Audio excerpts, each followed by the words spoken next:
Donc, je reviens à l'activité. Euh, la partie B, donc organiser les blocs de programme.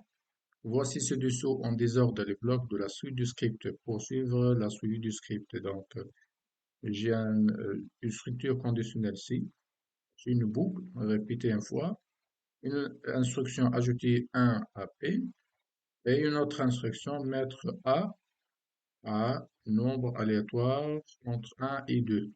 Donc, dans ce script, il aura à représenter pile par la valeur 1 et la variable A et face par la valeur 2 de cette variable. Donc, j'ai besoin d'une autre variable A pour prendre une valeur aléatoire entre 1 et 2. Donc, je reviens scratch, variable, créer une autre variable, on met A. Donc, maintenant, j'utilise ces quatre scripts. Donc, tout d'abord, il faut laisser le script,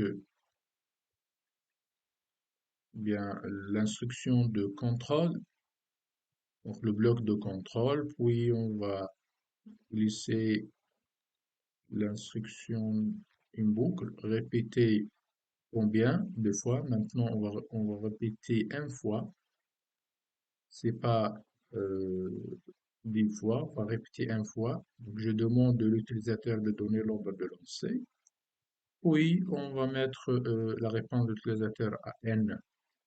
Donc, répéter une fois, répéter quoi? Donc, tout d'abord, avant de faire le test, il faut avoir euh, combien, quelle est la face qui est apparue, comme ça. Est-ce que pile ou bien face?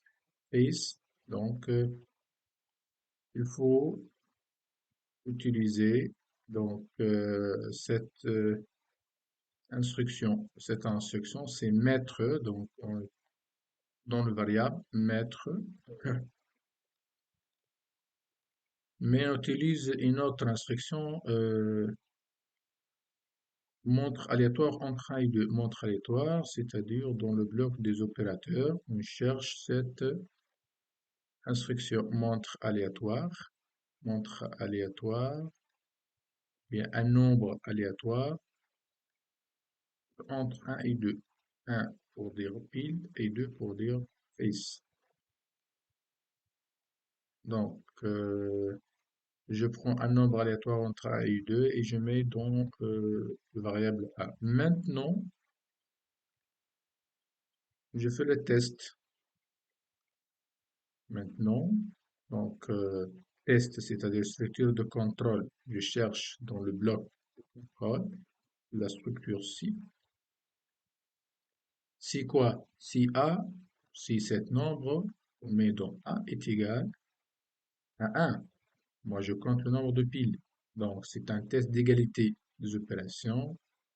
Je glisse test d'égalité. Donc, si quoi? Si la variable A est égale à 1, donc, on fait quoi?